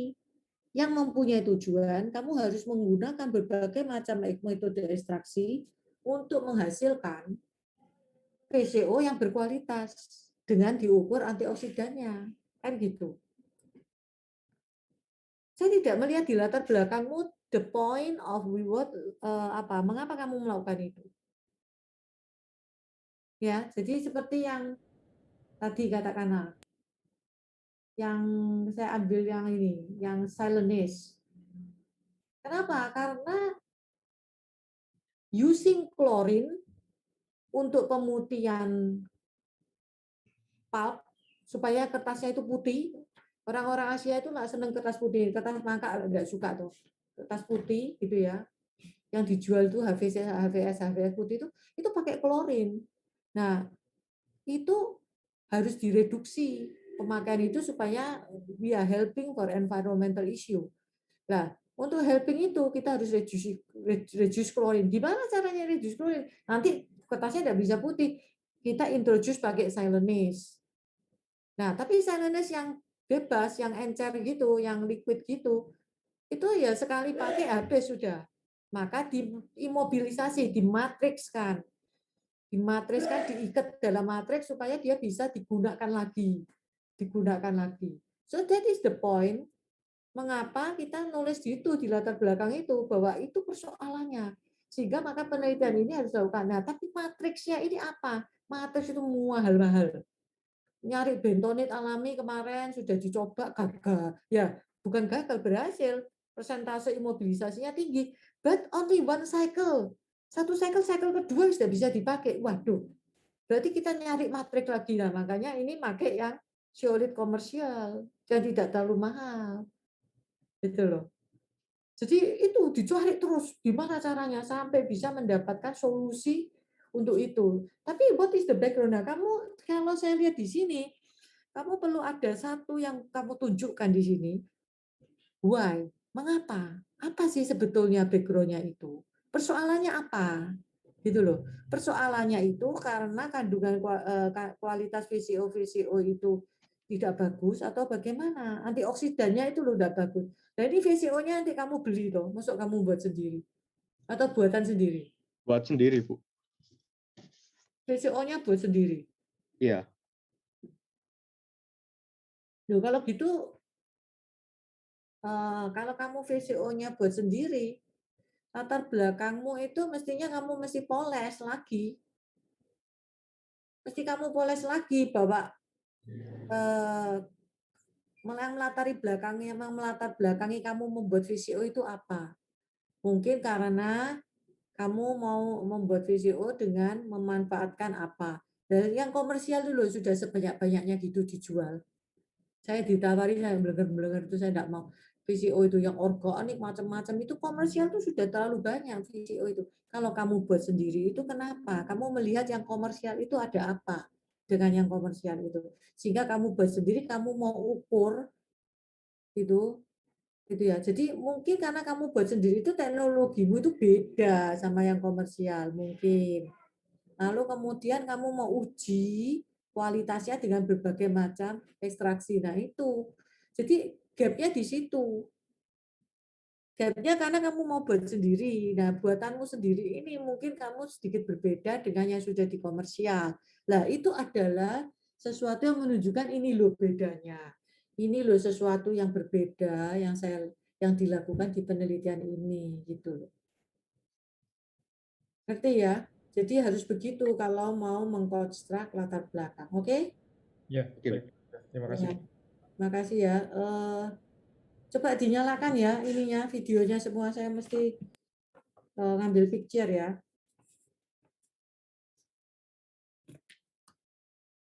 Tuh, share screen-nya di stop ya.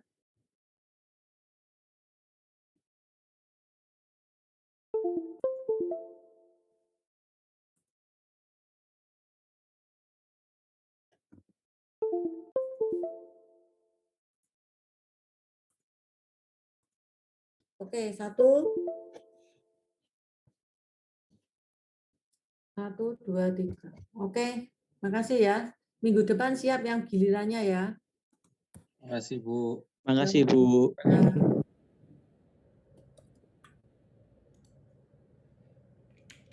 Makasih.